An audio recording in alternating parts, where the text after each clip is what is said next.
Hello all, my name is Deepranjan. A very good morning to all of you. So today in this video we are going to see one of the another unsupervised learning algorithm, that is DBSCAN, density based clustering algorithm. Its full form is density based spatial clustering of application with noise. So it is an unsupervised machine learning approach, okay, and it is also a state of the art model, okay. So and it is very easy to implement and it is very easy to understand, okay. Fine. So first of all we'll try to understand the internal working of DBSCAN. So going ahead, first we need to understand some of the some of the topics, like some of the definitions. Then only we will be able to understand what exactly internally happening inside the DBSCAN. Okay, so here it is mentioned, I have mentioned here the epsilon. This is also called EPS. This is the distance till which we to look for the neighboring points. So you can call EPS as a radius also. Actually we are drawing a circle here, so what will be the radius of that circle, that will be determined, that we can do it with the help of this EPS only. And minimum points, so minimum number of points is specified by the user. So let's suppose if you have to found a cluster, like if you have to create a cluster, so for that minimum number of points that we required, that we are going to put there, okay, that we have to do it manually first, okay. And another thing is core point. So if the number of points inside the EPS radius of a point is greater or equal to the minimum points, then it is called a core point. So let's understand it in a very simple way. Like let's suppose we have some data, okay, and we have drawn a circle with a point with some EPS value. So inside that circle, okay, and also we have mentioned about the minimum point, like 4. If we have a minimum point 4 inside that circle, we will we'll create a cluster there, okay, that's fine. So from that point we have drawn a radius. So inside that radius of that, inside that radius of the circle, if we have the minimum points that we have already defined, then that point is known as core point. I will explain you in detail with an example, okay. So let's understand the another point, that is border point. So border point is something like let's suppose we have considered a core point, and inside that core, radius, like a circle drawn on through that core point. Inside that couple of points will be there, like as we have mentioned about the EPS minimum point 4. So that 4 points will be our border point, if and only if we are not able to draw another core point from that point. So I will clear it, okay, in my in just a few seconds you will clear it. But I'll just read this definition. If the number of point inside the EPS radius of a point is less than the minimum point, and it lies within the EPS radius region of a core, it's called as a border point. I know you didn't understand exactly, okay, I will explain you, okay. And this is a noise, a point which is neither a core point nor a border point is called as a noise point. So let us understand it with a simple example. So for that I have taken, so you can see I have taken some random points, you can see. So first of all I'll I will define here EPS and the minimum point.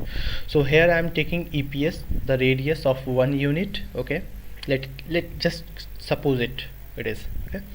I'm taking EPS of 1 unit, and minimum points I am taking here 4, okay.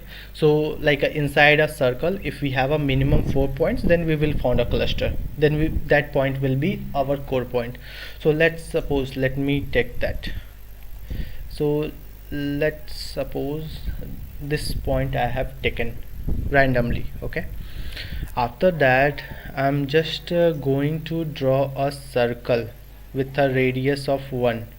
So if I draw the circle with radius of 1, I know it's not that good image, but let's just understand. So you can see there inside that circle, except this point, we have points more than 3, like more than 4. More than 4 we have, like we have 1 2 3 4 5 6 7 points we have. So these all are as of now border point, and this one becomes a core point because from this point we are able to form a cluster. Okay, so this is our core point and these all are border point as of now, but we will check, we will check whether these border points can be a like a core point or not. So for that I'm taking another point here, randomly I'm taking here. So let's suppose I'll take this point in this case. So now I am again drawing a circle here. Let's suppose this is the circle I'm drawing.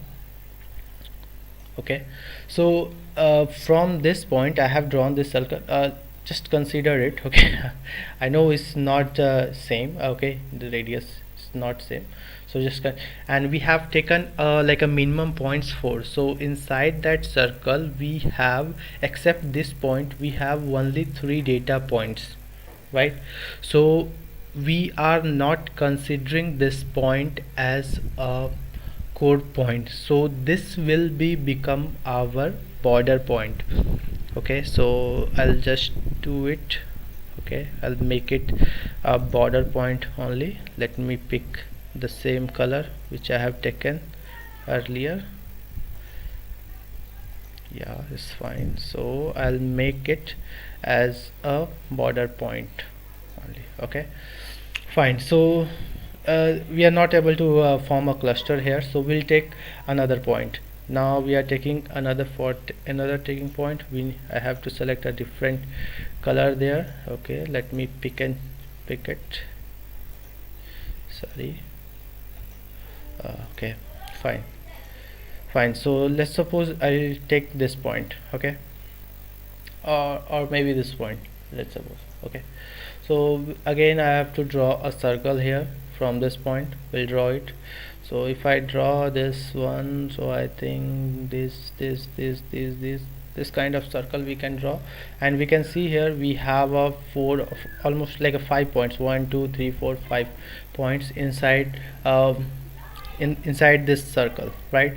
So we are able to form a cluster, so this will become our core point. Okay, and these all are his border point. Fine. So on we are going to form these kind of clusters, and which all will left. Okay, like if we won't able to form a cluster, like let's suppose this all left. Okay, this one and this one left, this doesn't belongs to like a core point, or this doesn't belongs to border point. This kind of thing will happen. So this one will be considered as a noise point. So I think it's fine now. You will be able to understand it. Okay, fine. So that's fine now. So this is end for this video. This is all the theoretical concept, what is the internal functionality of DBSCAN algorithm, and it is a state of art. So, and it is very easy to implement or very easy to understand also. Okay, people are using it like extensively, they are using it. So it's a very most common use, and you can use it anywhere, like frequently you can use it here. So that is the end of this video. Thank you guys, bye bye.